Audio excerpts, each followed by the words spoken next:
आज चर्चा लागली 4 जण अटकेत. एवढे दिवस सापडलेच नाही कोणाला. पोलीस 2 दिवस त्या गावामध्ये चक्कर मारत होते त्या सगळ्यांना घेऊन. आणि ह्याच्यामध्ये 100% पोलिसांचा सहभाग आहे. संतोष देशमुखला मार्क आउट केला गेला. संतोष देशमुख हा देखील फिरताना धससाहेब पुढे गेले. त्याच्याबरोबरही तो गावचा पॉप्युलर पोरगा असल्यामुळे त्याच्याबरोबर कायम 5-10 पोरं असायची. त्याला प्लॅन करून बाहेर काढला. तो एकटा कसा बाहेर येईल याचा प्रयत्न केले गेले. नंतर त्या एक गाडी, तुम्हाला ते सगळं व्हिडिओज मध्ये दिसेल, एक गाडी नवीन टोल नाक्यावर थांबवण्यात आली. ती जे काळी म्हणतात ना स्कॉर्पिओ, थांबवण्यात आली. नंतर बरोबर ऍडजस्टमेंट करून एक गाडी मागणं आली, एक गाडी पुढणं आली. तो दगड टाकला. तो शेजारचा भाऊ घाबरला. ह्याला उतरवलं तेव्हा समोरच्या त्या सुदर्शनच्या हातात दांडका होता, तलवारीसारखं, म्हणजे त्याला सत्तूर म्हणतात. ते सत्तूर नावाचं हत्यार होतं. ह्याला खेचला, गाडीत घेतला. नंतर जे काय झालं ते सुरेश धसांनी सांगितलं. अध्यक्ष महोदय, हे इथेच थांबतं का? माझ्याकडे यादी आहे अध्यक्ष महोदय. 3/7/2024 2 गटात फायरिंग झाली. इथे म्हणजे पडबी मेरा चिदबी मेरी, सगळी सूत्र वाल्मिक कराडावर होतो. मला आश्चर्य वाटलं की कोणीही त्याचं नाव नाही घेतलं. दाऊद इब्राहिम आहे, छोटा शकील आहे. या विधानसभेमध्ये सत्य सामोरे आणलं पाहिजे दससाहेब. आपण, आपली जबाबदारी आहे. या 300 आयवा चालवतात कोण? कोणाच्या जीवावर चालतात? आवादा कंपनीकडे हप्ता कोणी मागितला, कसला मागितला, कळू द्या ना महाराष्ट्राला. काय पूजेची वर्गणी मागितलेली नाही ना. अध्यक्ष महोदय, परिसर 3/7/2024 2 गटात फायरिंग. मरळवाडीचे सरपंच बापू आंधळे मयत झाला. दुसऱ्या गटाचे माधव गीते जखमी झाले. त्यात बबन गीते तिथे नव्हताच. बबन गीतेचं नाव घेतलं 302 मध्ये. 302 मध्ये असलेल्या बबन गीते फरार आहे. पण वाल्मिक कराडचं नाव असताना त्याच्यावर फक्त वाल्मिकांना नाव असल्यामुळे त्याच्या कॉलरलाही हात लावण्याची हिंमत पोलिसांनी दाखवली नाही. 307 मध्ये वाल्मिक कराड आरोपी आहे त्याच्यात. आजपर्यंत कुठलीही कारवाई झाली नाही. अध्यक्ष महोदय, बंडू मुंडे नावाचा गुत्तेदार, असाच त्याचाही मर्डर झाला तहसीलदार कार्यालयासमोर. आपण वंजारी, मी पण वंजारी, सगळे संबंधित पण वंजारी. जातीपातीचा कुठे इथे संबंध येत नाही. माणसाची क्रूरता इथे दिसते. आणि अशा मी कमीत कमी 10 मर्डर दाखवतो इथे. त्याचा शोधच नाही, आता नाही आणि पता नाही. म्हणजे गँग ऑफ वासेपूर पेक्षा भयंकर आहे. आपण का आक्याचं नाव घेतलं नाही? आका कोण आहे तुम्हाला माहित नाही? वाल्मिक कराडचे व्हिडिओ कोणाबरोबर आहेत ते तुम्हाला काय माहित नाही? आणि तुम्ही SITची मागणी करता. ते बरोबर आहे, एखादी गोळी घालून मारली तर ठीक आहे, 6 गोळ्या घातल्या ठीक आहे. पण 3-3, 4-4 तास मारत बसले आणि एक क्रूर कर्मा त्याचं व्हिडिओ शूटिंग बघतोय की कसा मारतायत लाईव्ह. हे इतकं सोपं गणित नाही आहे. हे इतक्या लवकर सोडवलंही जाणार नाही. पण ह्या क्रूरतेला आपण कुठेतरी अंत देणार आहोत की नाही? हे सगळं आपण कुठेतरी थांबवणार आहोत की नाही? गुट्टे साहेब, आपण एक भ्रष्टाचार समोर आणला होता. त्याच्यामध्येही आपण त्याच माणसाचं नाव घेतलं होतं ज्याचं मी नाव घेतलं. 42 कोटीचा भ्रष्टाचार होता. सगळ्यांचे पैसे जमा केले होते, बरोबर आहे ना? काय झालं? काही नाही झालं. हे ओरडून नमले. कोणी सिरियसली घेतलं नाही. 42 कोटी रुपये खिशात घातले होते. शेतकऱ्यांची हिंमत झाली नाही नाव घ्यायची. मुंबईत येऊन पैसे दिले होते हॉटेलमध्ये जाऊन. आपणच जर नाव घ्यायला घाबरलो तर जनता कशी काय नाव गेलो? कोण नुसतं नाव घेतलं तरी अख्खं केज आणि आजूबाजूचा परिसर घाबरतं. म्हणजे परळीमध्ये तर म्हणजे ते म्हणतात ना, सुजा बच्चे नाही तो गब्बर सिंग आएगा, तसं झालंय. सुजा बच्चे नाही तो वाल्मिक आएगा. या वाल्मिकचा बाप कोण आहे? वाल्मिक नाही आहे. या वाल्मिकचा बाप कोण आहे? वाल्मिकची इतकी हिंमत होणार नाही. जोपर्यंत पॉलिटिकल राजश्रय नसतो तोपर्यंत गुंड इतका फडफडत नाही. त्याची तेवढी लायकी पण नसते. गुंड तेव्हाच फडफडतो जेव्हा पोलीस त्याच्या आश्रयासाठी जातात की अरे बाबा तुझ्या बापाला सांग आमच्या मागे राजकीय आशीर्वाद ठेव. बदल्या त्याच्या सांगण्यावरनं, अपॉइंटमेंट त्याच्या सांगण्यावरनं, इन्स्पेक्टर त्याच्या सांगण्यावरनं, PSI त्याच्या सांगण्यावरनं. एवढंच नाही साहेब, जेलची एक अधिकारी आहे, तिची फाईल गेले 2 महिने गायब होती मंत्रालयातनं, आत्ता सापडली काल परवा. तिला तिथे ठेवायची नाही हे ठरवून तिची फाईल गायब करण्यात आली. त्या जेलर जी कोण भगिनी तिचं नाव मी आपल्याकडे देईन पत्रावर. सगळ्या डिपार्टमेंटमध्ये हस्तक्षेपच यांचा, आणि त्याच्यामुळे कोणीच काय बोलायला तयार नाही. अध्यक्ष महोदय, आज जे 4 जण अटकेत आहेत, ते जो काय तो इन्स्पेक्टर दिसलाय, मला आश्चर्य याचं वाटतं की साहेब आतापर्यंत एकाही पोलिसाला तुम्ही सस्पेंड केलेला नाहीये. मर्डर होऊन काही दिवस झाले, हे सगळं नेटवर्क दिसतंय. It is just joining the points. Phone आला, शिंदे त्या गुलेच्या फोनवरनं कोणाशी बोलला? वाल्मिक कराडशी. वाल्मिक कराड फोनवर बोलतो, शिंदेशी बोलतो. 2 कोटीचं सेटलमेंट असतं. ते 2 कोटीचं सेटलमेंट काय होतं नाही होतं ते मला माहित नाही, पण तुम्ही त्या 2 कोटीचं तक्रार घेतलेली आहे. म्हणजे ऍट द एंड कुठे येतं हे? तर हे खंडणीवर येतं. खंडणीमध्ये आपण वाल्मिक कराडला आरोपी केलाय. हे सगळा खून आणि हे सगळं संदर्भ कुठे येतो? हा टिंब दुसरीकडे जातो कुठे? तर अशोक सोनवणेच्या इथे जो मारहाण झाली ते खंडणीच्या ह्याच्यासाठी गेले होते ना तिथे. इगो कोणाचा दुखवला? इगो सुदर्शनचा नाही दुखवला, इगो वाल्मिक कराडचा दुखवला. आणि इगो दुखवल्यामुळे एंड पॉइंट आला. मारला कोणी? गुले फॅमिलीनीच. म्हणजे फोन गुले फॅमिलीच्या फोनवरनं शिंदे बोलतो, नंतर कंप्लेंट होते, ऍट द एंड मर्डर होतो. अजून पोलिसांनी 302चा आरोप वाल्मिक कराडवर का नाही ठेवला? अजूनपर्यंत वाल्मिक कराडवर गुन्हेगार म्हणून तो का नाही पुढे घेतला? जसं त्यांनी सांगितलं गेल्या 2 महिन्यातले फोन तपासा ना, वाल्मिक कराडला कोणाकोणाचे फोन आलेत, त्या 4 दिवसामध्ये कोणाकोणाचे 2 दिवसामध्ये कोणाकोणाचे फोन आले ते तपासा. आणि सर्वात महत्वाचं म्हणजे हे सगळं चालू असताना पोलिसांना कोणाचे फोन आले ते तपासा. माननीय मुख्यमंत्री महोदय, तुमच्याकडनं अपेक्षा आहे महाराष्ट्राची. महाराष्ट्राची अशी हत्या, पॉलिटिकल हत्या मला नाही आठवत. मी 35-40 वर्ष महाराष्ट्राचं राजकारण बघतोय, पण कुठल्याही जिल्ह्यामध्ये इतकी क्रूर आणि घाणेरडी हत्या, पॉलिटिकल हत्या मला नाही आठवत कुठेतरी झाली असेल. आणि मी माझ्या ह्याच्यातनं मी आपल्यालाही सांगू इच्छितो की आपल्यालाही कधी आठवत नसेल की इतक्या घाणेरड्या पद्धतीने राजकीय हस्तक्षेपामुळे हत्या झाली.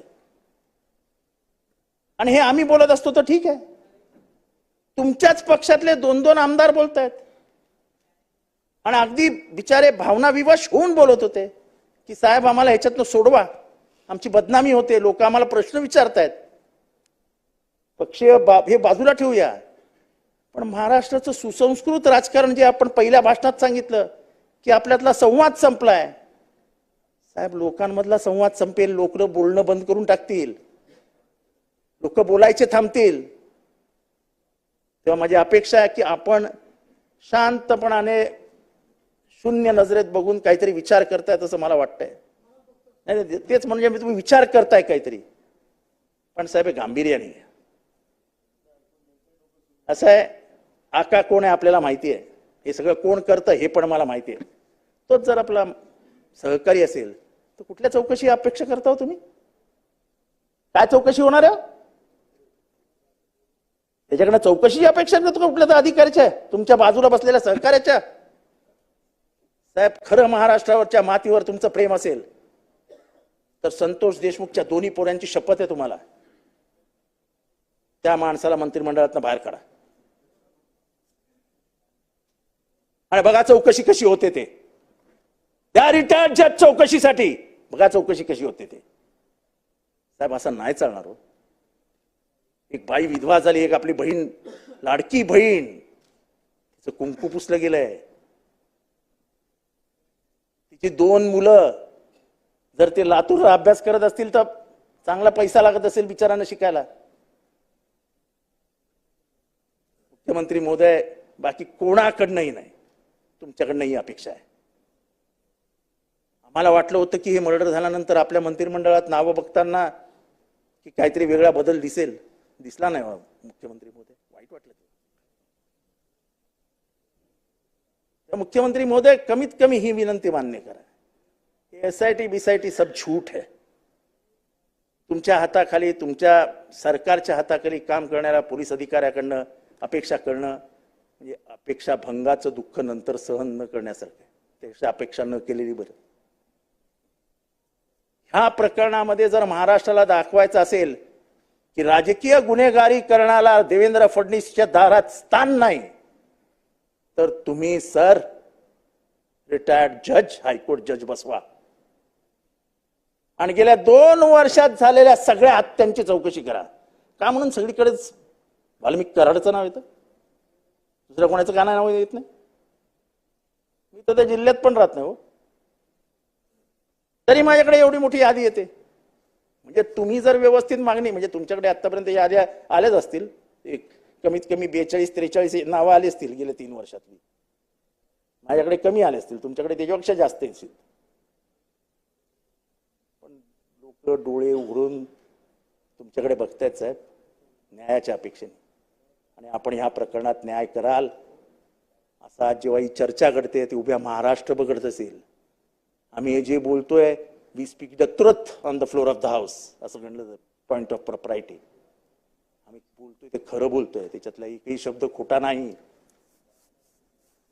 त्या बहिणीच्या डोळ्यातले अश्रू पुसण्याचं काम तुमच्या हातांनी करायला हवं. आपण, जबाबदारी तुमची आहे.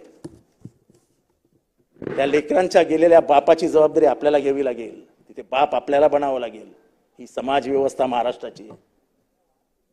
त्या विधवेला रस्त्यावर सोडता कामा नये. आधार हरवलेल्या पोरांचा बाप आपल्याला व्हावं लागेल, त्यांनाही रस्त्यावर सोडता कामा नये. सरकार मायबाप असतं, मायबाप. त्या मायबापाकडनं ही अपेक्षा जेव्हा मी व्यक्त करतोय तेव्हा राजकारण करत नाही. कारण का माझ्या आधी सुरेश धस बोललाय, माझ्या आधी नमिताताई बोलल्या आहेत. मी पहिल्यांदा बोललो असतं तर करत त्याला राजकीय स्पर्श असता, पण मी तिसरा माणूस बोलतोय. माझ्या आधी 2 बोलले, ते माझ्यापेक्षा भावना विवश होऊन बोलले. तिथं बाजूला आहेत एक दुसऱ्याच्या. धस साहेबांनी त्यांच्या मतदारसंघात काय घडतंय काय नाही ते सांगितलं. मला तो बूथ अध्यक्ष होता का ह्याच्याबद्दल नाही बोलायचं आहे धस साहेब, पण तो माणूस होता.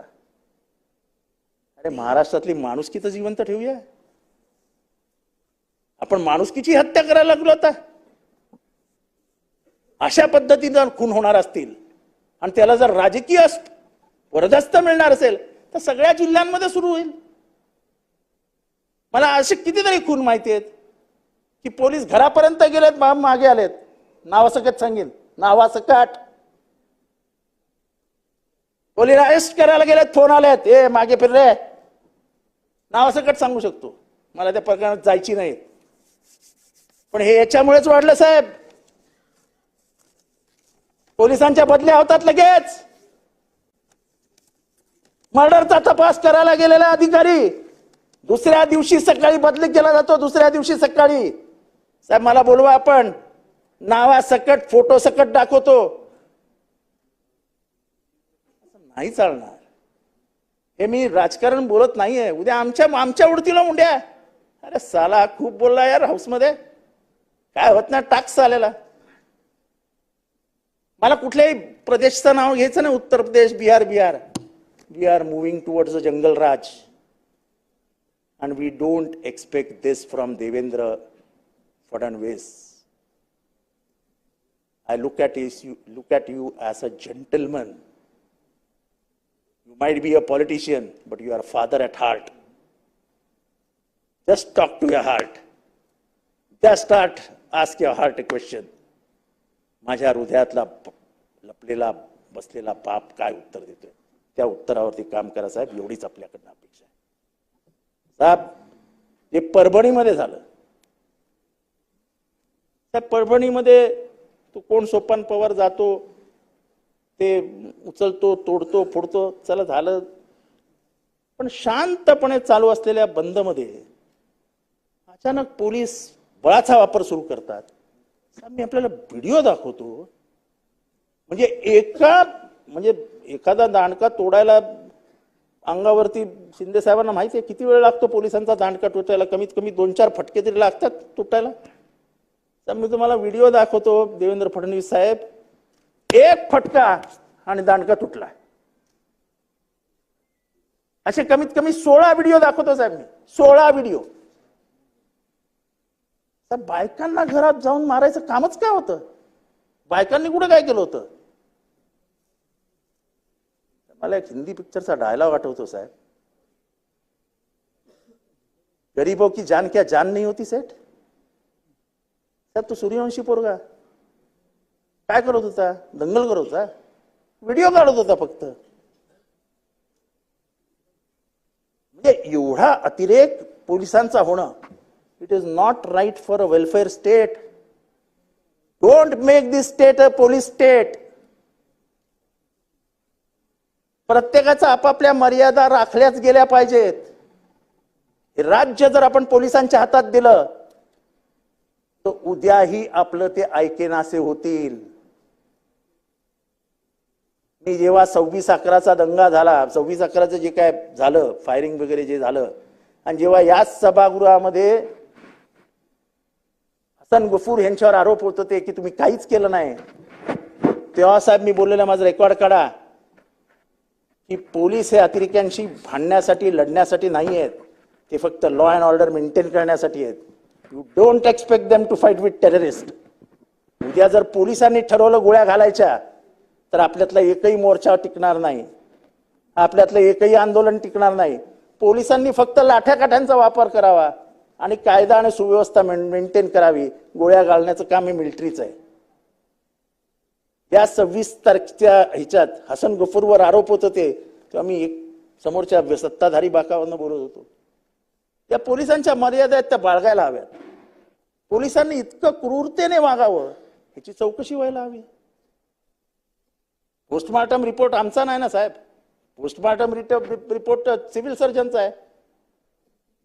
सिव्हिल सर्जन म्हणतो multiple injuries and a shock death.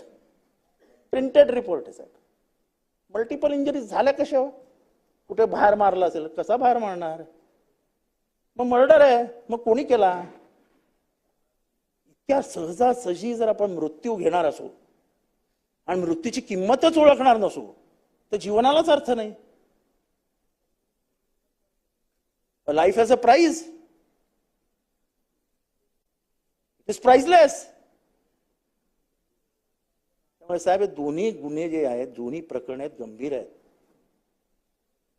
आंबेडकरांच्या पुतळ्याला काही झालं म्हणून रस्त्यावर आलेला एक समाज आहे, तो फक्त कुठल्या जातीचा नाही साहेब. आंबेडकर कुठल्या जातीचे नव्हते, आंबेडकर सगळ्यांचेच मायबाप होते. इथल्या न्याय व्यवस्थेवर प्रेम असणाऱ्या, इथल्या संविधानावर प्रेम असलेले लोक जर रस्त्यावर उतरले असतील आणि त्यांच्यावर इतका मारहाण करून एका विशिष्ट वर्गावरती आपण जात असू तर आपल्यामध्ये एवढा जातीद्वेष का निर्माण होतोय? एका विशिष्ट समाजाच्या घरात घुसून मारला आपण. विजय वाकोडे यांना आरोपी का केलं तुम्ही? तर काय संबंध होता विजय वाकोडेचा? देवेंद्र फडणवीस जी तुम्ही मुख्यमंत्री झाल्याच्या काही दिवसामध्येच हे घडलेलं आहे. त्यामुळे पुढच्या 5 वर्षाचा रोडमॅप तुमच्या या 2 कारवायातनं दिसणार आहे. आणि माझी खात्री आहे, मी जरी आपल्या विरोधी बाकावर बसलो असलो तरी तुमच्यातली संवेदनशीलता मी ओळखतो. एक संवेदनशील मुख्यमंत्री म्हणून परभणी आणि बीडच्या प्रकरणामध्ये तर तुम्ही जज शिवाय दुसऱ्याची कोणाची चौकशीच लागू नका, काही फायदा होणार नाही. आणि जो संबंधित सहकारी आहे त्याचा राजीनामा घेत नाही तोपर्यंत काही होणार नाही. त्यामुळे आपण हे राजीनामा घ्यावा. परभणीची चौकशी आपण SIT मार्फत, DG मार्फत, ज्याच्या मार्फत करायची ती करावी, पण त्या सूर्यवंशी घराण्याला न्याय द्यावा. पण महाराष्ट्रात ह्याच्या पुढे हा पोलिसांचा अतिरेक होणार नाही याची काळजी आपण घ्यावी. एवढंच बोलतो. संतोष आणि सूर्यवंशी या दोघांच्या आत्म्याला चिरशांती लाभो एवढीच या ठिकाणी महाराष्ट्राच्या सार्वभौम सभागृहात जिथे रेकॉर्ड्स बोलतील पुढच्या वर्षानंतर तिथे त्यांना श्रद्धांजली अर्पण करतो. इथेच थांबतो. जय हिंद, जय महाराष्ट्र, जय भीम.